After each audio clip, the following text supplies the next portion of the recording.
Ganda ng mga bago mong laruan, eh. Iba talaga pag sa senior tatay mo, no?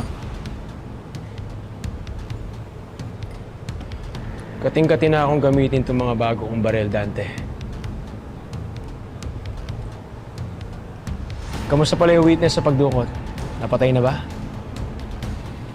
O gusto mo ako na tumira para tumahimik na? Ano mag-alala? Pinaasikaso ko na.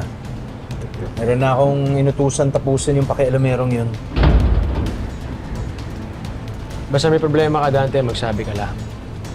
Walang dalawang sabi. Tapos ang problema mo.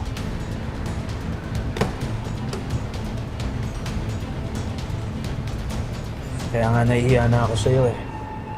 Hanggang ngayon, wala pa rin akong mabigay na impormasyon sa'yo tungkol sa Black Rider na yan.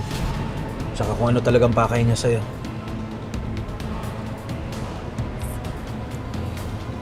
Sigurado ako, gusto talagang gumanti sa akin ng tarantado na yun eh. Ilang beses akong pinahiya kay Papa, ginawa akong inutil. Malamang nakabangga ako yung pamilya niya. O baka siya mismo. Sa dami kasi na napatay ko, hindi ko na rin matandaan.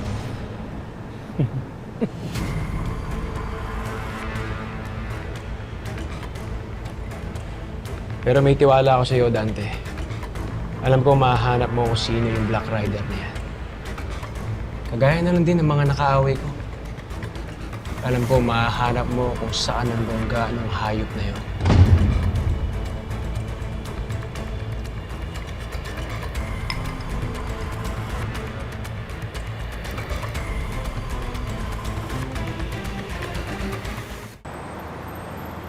Maraming salamat, Benji, sa ginagawa mong pagtestigo, ha?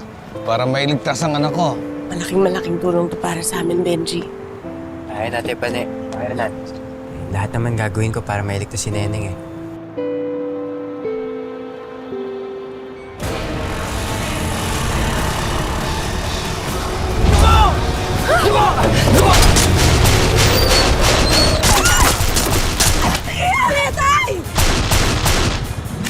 Dito na kayo! Elias! Elias!